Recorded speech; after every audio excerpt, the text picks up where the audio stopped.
Assalamualaikum warahmatullahi wabarakatuh. Gimana teman-teman? Kabarnya sehat selalu ya untuk kita semua. Buat kalian nih, buat lu semua yang sudah telat bayar pinjol, jangan panik. Ada kunci buat bebas dari jeratan. Jadi simak video ini sampai habis. Nah, buat lu yang lagi telat bayar, merasa hidup lu nggak akan pernah lepas dari lilitan utang ya, percaya deh. Banyak dari kita yang ngerasain hal yang sama atau pernah merasakan hal yang sama. Tapi ada satu hal yang bikin lu nggak akan bisa lepas seumur hidup dari pinjol. Kecuali lu hilang dari dunia ini. Dan gue jamin 100% ini valid. Nah, lu gak akan bisa lepas kalau lu gak ngilangin dan ngindarin beberapa hal ini dari diri lu. Nah, lu tahu nggak, masalah utama yang bikin lu terjerat pinjol itu bukan cuma soal duit yang gak ada. Justru yang paling bahaya itu pikiran lu sendiri. Ya, gue selalu bilang di video-video sebelumnya, itu pikiran lu sendiri. Lu lebih sibuk mikirin kapan data lu mau disebar data, kapan DC datang ke rumah. Nama baik lu bakal hancur atau gimana. Padahal seharusnya fokus lu tuh gimana cari duit. Bukan masalah ketakutan hal-hal yang belum tentu kejadian. Coba deh sekarang lu renungin. Saat lu telat bayar, masalahnya kan keuangan. Karena memang nggak ada duit. Mungkin lu di PHK atau baru resign. Tapi yang lu pikirin malah hal yang menakutkan tentang DC. Apa untungnya mikirin itu? Nama baik. Bro, konsep pinjol itu KTA. Kredit tanpa anggunan. Anggunannya apa? Anggunannya itu harga diri lu. Semakin lu takut, semakin gampang DC ngiring lu buat gali lubang tutup lubang. Ya, ingetin kata gue. Nah, gue perhatiin banyak banget orang yang telat bayar pinjol itu bukan nyari uang buat bayar, tapi malah nyari tahu tentang DC. Ini salah jalur, guys. Emang apa sih yang menakutkan dari DC? Nggak ada. Dia manusia, sama-sama makan nasi, keluar berak. Yang bikin lu takut tuh pikiran lu sendiri. Lu yang mikirin, lu yang ketakutan. Gimana mungkin lu bisa lepas dari jeratan ini kalau lu berhadapan langsung sama pikiran lu sendiri. Pikiran jahat yang ngebayangin asal lu disita, diproses hukum, atau orang sekitar lu tahu atau dipermalukan. Lawan terberat itu pikiran lu sendiri, bukan galbainya. Nah, galbay itu simple, tinggal gak usah bayar udah selesai. Ganti nomor silahkan. Tapi balik lagi, kenapa sih lu bisa pinjol? Jawabannya karena lu saat itu gak punya uang. Atau mungkin lu pengen beli sesuatu, akhirnya ya karena konsumtif lah. Terus juga kenali juga kenapa lu nggak bisa bayar, karena lu nggak punya duit kan. Berarti masalahnya itu di uang. Jadi kenapa lu masih mikirin kapan DC datang, daerah mana yang mau dikunjungin, sebar data atau enggak? Ini udah lari dari kenyataan namanya. Kalau pikiran kayak gini nggak lu keluarin dari diri lu, gue jamin seumur hidup lu nggak akan lepas dari jeratan ini, ya. Karena lu nggak ikhlas menerima takdir hari ini. Lu harus ikhlas dong. Ini kenyataan. Ini jalan hidup yang harus lu jalanin. Lu bilang nggak mau terjebak pinjol, tapi faktanya lu udah terjebak. Lu bilang nggak mau galbay, tapi faktanya kehidupan ngajak lu buat galbay. Apa lu mau hindari? Ya kan enggak. Nah, terus apa sih resiko sebenarnya dari galbay pinjol? Risiko sebenarnya adalah ketakutan yang disumbang dari pikiran lu. Lu akan berlawanan dengan diri lu sendiri sampai detik ini.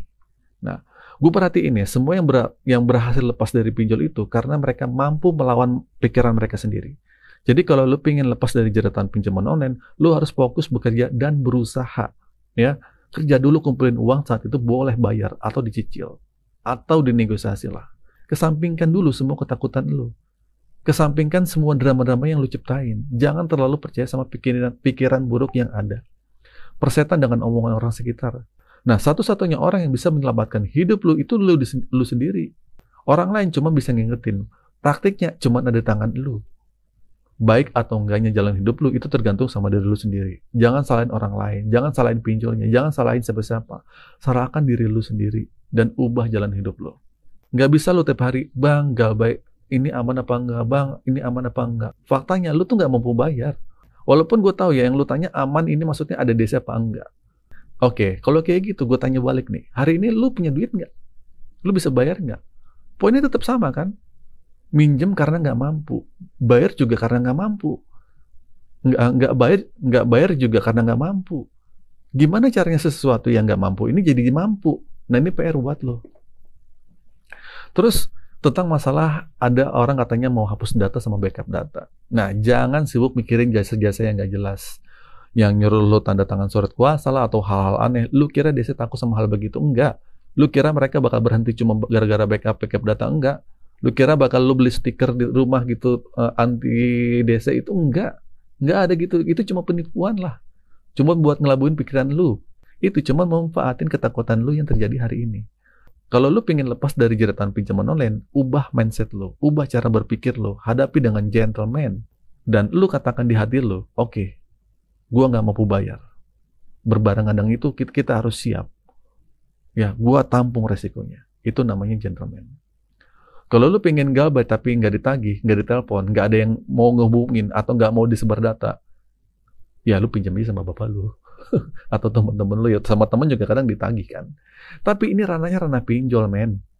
Jangan jadi orang egois demi menyelamatkan hidup lu buat masa depan. Ya. Gunakan pikiran lo sebagaimana mestinya. Jangan cuma lu paksa mikirin hal-hal buruk. Bang, gimana kalau DC datang ke rumah? Saya nggak ada duit nih, Bang. Jelasin dong, Bang. Dan lu harus bolak-balik juga pernyataan ini. Kalau lu bilang gimana seandainya DC datang ke rumah, tiba-tiba dia diteriak-teriakin. Coba kita balik. Kita bisa kok bikin pernyataan yang melatih semangat kita. Ini bisa ngebentuk pikiran positif buat ke depannya. Lu malah mikirin hal-hal pahit. Gue paham banget ya. Lu semua lagi di level penyesalan yang sangat tinggi. Kebaperan yang sangat tinggi. Tapi nggak gitu juga caranya, men. Kalau lu mau lepas, ubah cara berpikir lo. Satu-satunya kekuatan pinjol itu ada di tangan lo. Di handphone lo. Nah, handphone itulah yang mereka pakai buat nekan, ngancam, ngirim somasi. Kalau itu sudah nggak ada, ya selesai. Tinggal lu pelan-pelan bekerja, berusaha, kumpulin uang lu, nanti negosiasi. Kalau lu bilang udah kerja tapi hasilnya juga nggak ada, Bang, ya udah, apa boleh buat. Yang penting kita udah usaha. Rezeki itu tahu di mana kita nggak tahu di mana rezeki. Nah, tugas kita cuma kerja dan berusaha. Berusaha aja nggak wajib berhasil kan, apalagi cuma mikir doang.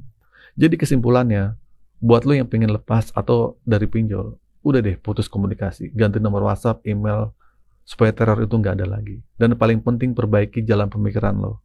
Lo tetap kerja, lo tetap berusaha, nggak bisa lo cuma berdiam diri, berpikir tanpa melakukan apapun, lo akan jadi orang yang rugi. Oke, itu sih teman-teman video kali ini. Semoga video ini bermanfaat. Akhir kata Desa, Assalamualaikum warahmatullahi wabarakatuh.